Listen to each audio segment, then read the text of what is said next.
गोर लगै छी। हम चमचम मैथिली गीत में अहाँ सबके स्वागत करै छी।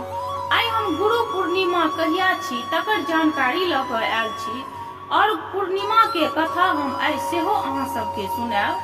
तऽ अहाँ सब हमर कथा जरूर सुनब और ई सुनू कि गुरु पूर्णिमा कहिया छी।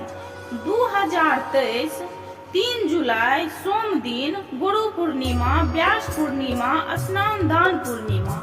ई पूर्णिमा 3 जुलाई के सोम दिन छी और पूर्णिमा के कथा हम सेहो कहै छी। तऽ जे कियो पूर्णिमा व्रत करै छी और कथा नहीं सुन पबै छी से हमर कथा जरूर सुनब। जे व्रत करै छी सेहो, जे नहीं करै छी सेहो। सोहागवती स्त्री के लेल ई कथा बहुत फलदायक अछि। अहाँ सब हमर कथा जरूर सुनब।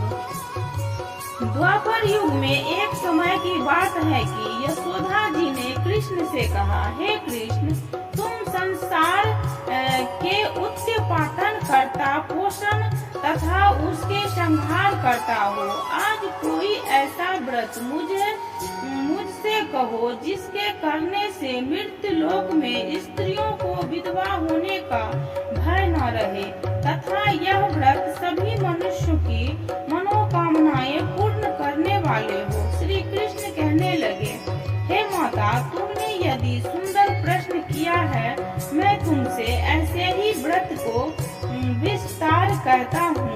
सौभाग्य की प्राप्ति के लिए स्त्रियों को द्वादशी तंत्र अर्थात 32 पूर्णिमाओं का व्रत करना चाहिए। इस व्रत के करने से स्त्रियों को सौभाग्य संपत्ति मिलती है। यह व्रत अचल सौभाग्य को देने वाला एवं भगवान शंकर के प्रति मनुष्य मात्र की भक्ति को बढ़ाने वाला है। यशोदा जी कहने लगी, हे कृष्ण, सर्वप्रथम इस व्रत को मृत्यु लोक में किसने किया था, जिसके विषय में विस्तार पूर्वक मुझसे कहो। श्री कृष्ण जी कहने लगे कि इस भूमि मंडल पर एक अत्यंत प्रसिद्ध राजा चंद्रहास से पालित अनेक प्रकार के रत्नों से पूर्ण कार्तिकेय नाम की एक नगरी थी। वहां पर धनेश्वर नाम का एक ब्राह्मण था और उसकी स्त्री अति सुशील रूपवती थी। दोनों ही उस नगरी में बड़े प्रेम के साथ रहते थे। घर में धन्य आदि की कमी नहीं थी। उनको एक बड़ा दुख था कि उनके कोई संतान नहीं थी। इसी दुख से वह अत्यंत दुखी रहते थे।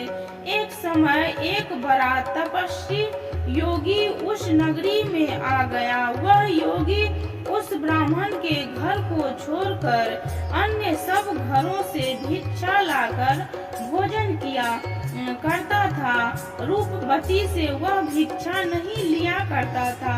उसी योगी ने एक दिन रूपवती से भिक्षा न लेकर किसी अन्य घर से भिक्षा लेकर गंगा किनारे जाकर भिक्षान को प्रेम पूर्वक खा रहा था कि धनेश्वर ने योगी का यह सब कार्य किसी प्रकार से देख लिया। अपनी भिक्षा के अनादर से दुखी होकर धनेश्वर योगी से बोला, महात्मा, आप सब घरों से भिक्षा लेते हैं परंतु मेरे घर की भिक्षा कभी भी नहीं लेते हैं। इसका कारण क्या है? योगी कहने लगा कि निपुत्री के घर की भीख पतितों के अन्न के तुल्य होती है और जो पतितों का अन्न खाता है वह भी पतित्य हो जाता है। चूंकि तुम निपुत्य हो अतः पतित्य हो जाने के भय से मैं तुम्हारे घर की भिक्षा नहीं लेता हूँ।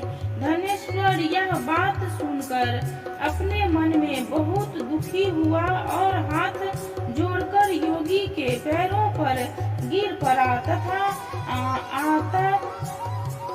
आश्चर्य भाव से कहने लगा, हे महाराज, यदि ऐसा है तो आप मुझे पुत्र प्राप्ति का उपाय बताएं। आप सर्वज्ञान हैं, मुझ पर अवश्य ही यह कृपा कीजिए। धन की मेरे घर में कोई कमी नहीं, परंतु मैं पुत्र न होने के कारण अत्यंत दुखी हूँ। आप मेरे इस दुख का हरण करें। आप सामर्थ्यवान हैं। यह सुनकर योगी कहने लगा, हे ब्राह्मण, तुम चंडी की आराधना करो। घर आकर उसने अपनी स्त्री से सब वृत्तांत कहा और स्वयं तप के निमित्त वन में चला गया। वन में जाकर उसने चंडी का उपासना की और उपवास किया। चंडी ने 16वें दिन उसको स्वप्न में दर्शन दिया और कहा, हे धनेश्वर, जा, तेरे पुत्र होगा, परंतु वह 16 वर्ष की आयु में ही मृत्यु को प्राप्त हो जाएगा। यदि तुम दोनों स्त्री पुरुष 32 पूर्णिमाओं का व्रत विधि पूर्वक करोगे तो वह दीर्घायु हो जाएगा। जितनी तुम्हारी सामर्थ्य हो, आटे के दिए बनाकर शिव जी का पूजन करना, परंतु पूर्ण मासी को 32 हो जाने चाहिए। प्रातः काल होने पर इस स्थान के समीप ही तुम्हें एक आम का वृक्ष दिखाई देगा। उस पर तुम चढ़कर एक फल तोड़कर शीघ्र अपने घर चले जाना। अपनी स्त्री से सब वृत्तांत कहना, परंतु स्नान के पश्चात वह इच्छुक होकर श्री शंकर जी का ध्यान करके उस फल को खा लेगी। तब शंकर भगवान की कृपा से उसको गर्भ हो जाएगा। जब वह ब्राह्मण प्रातः काल उठा तो उसने उस स्थान के पास ही एक आम का वृक्ष देखा और उस पर चढ़कर उसी फल को तोड़ने लगा। प्रत्येक किया, परंतु वृक्ष पर कई बार प्रत्येक करने पर भी वह न चढ़ पाया। तब तो उस ब्राह्मण को बहुत चिंता हुई और विघ्न विनायक श्री गणेश जी की वंदना करने लगा। हे दया निधे, हे दया बिंदु, अपने भक्तों के विघ्नों का नाश करके उनके मंगल कार्य को करने वाले, दुष्टों का नाश करने वाले, रिद्धि सिद्धि के देने वाले, आप मुझको कृपा करके इतना बल दे कि मैं अपनी मनोकामनाओं को पूर्ण कर सकूं। इसी प्रकार गणेश जी की प्रार्थना करने पर उनकी कृपा से धनेश्वर वृक्ष पर चढ़ गया और उसने एक अति सुंदर आम का फल देखा। उसने सोचा कि जो वरदान से फल मिला था वह यह है और कोई फल दिखाई नहीं देता। उसी धनेश्वर ब्राह्मण ने जल्द से उस फल को तोड़कर अपनी स्त्री को लाकर दिया और उसकी पत्नी ने अपने पति के कथा अनुसार उस फल को खा लिया और वह गर्भवती हो गई। देवी जी की समीप कृपा से उसके एक अत्यंत सुंदर पुत्र उत्पन्न हुआ। उसका नाम उन्होंने देवी दास रखा। माता पिता के हर्ष और शोक के साथ वह बालक शुक्ल पक्ष के चंद्रमा की भांति अपने पिता के घर में बढ़ने लगा। भवानी की कृपा से वह बालक बहुत ही सुंदर, सुशील और विद्या पढ़ने में बहुत निपुण हो गया। दुर्गा जी की आज्ञा अनुसार उसकी माता ने तंत्री वर्ष 32 पूर्णमासी का व्रत रखा प्रारंभ कर दिया, जिससे उसका पुत्र बड़ी आयु वाला दीर्घायु हो जाए। 16वां वर्ष लगते ही देवी दास के माता पिता को बड़ी चिंता हो गई कि कहीं उनके पुत्र की इसी वर्ष मृत्यु न हो जाए। इसीलिए उन्होंने अपने मन में विचार किया कि यदि यह दीर्घ घटना उनके सामने हो गई तो वे इसे कैसे सहन कर सकेंगे। अस्तु उन्होंने देवी दास के मामा को बुलाया और कहा कि हमारी इच्छा है कि देवी दास 1 वर्ष तक काशी में जाकर विद्या यज्ञ करे और उसको अकेला भी नहीं छोड़ना चाहते। इसीलिए साथ में तुम चले जाओ और 1 वर्ष के पश्चात इसको वापस लौटा लाना। सब प्रबंध करके उसके माता पिता ने काशी जाने के लिए देवी दास को एक घोड़े पर बैठाकर उसके मामा को उसके साथ कर दिया, किंतु यह बात उसके मामा या किसी और से नहीं कही। धनेश्वर ने संपत्तिक अपने पुत्र की मंगल कामना तथा दीर्घायु के लिए भगवती दुर्गा की आराधना और संपूर्ण मासियों का व्रत करना आरंभ कर दिया।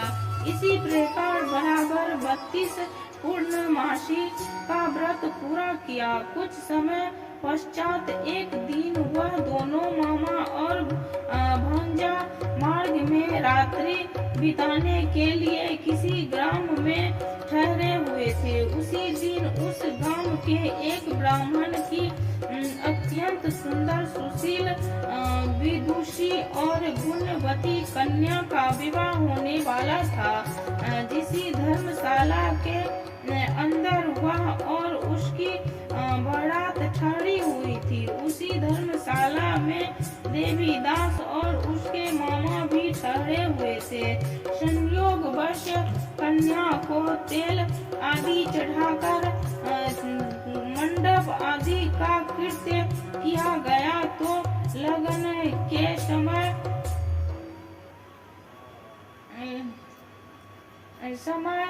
पर वह धनुपत्य हो गया। अस्तु वर के पिता ने अपने कुटुंबों के से प्रारंभ करके निश्चय किया कि यह देवी दास मेरे पुत्र जैसा ही सुंदर है, मैं इसके साथ ही लगन करा दूं और बाद में विवाह के अन्य कार्य मेरे लड़के के साथ हो जाएंगे। ऐसा सोचकर वह देवी दास के मामा से जाकर बोला कि तुम थोड़ी देर के लिए अपने भांजे को हमें दे दो, जिसके विवाह वह लगन का सब कृत्य सुचारू से हो सके। तब उसका मामा कहने लगा कि जो कुछ भी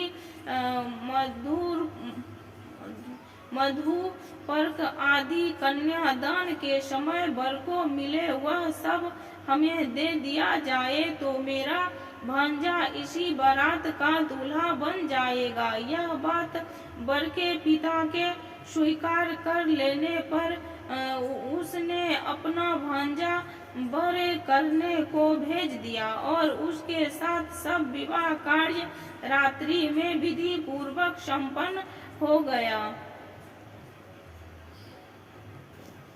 गोड़ लगे।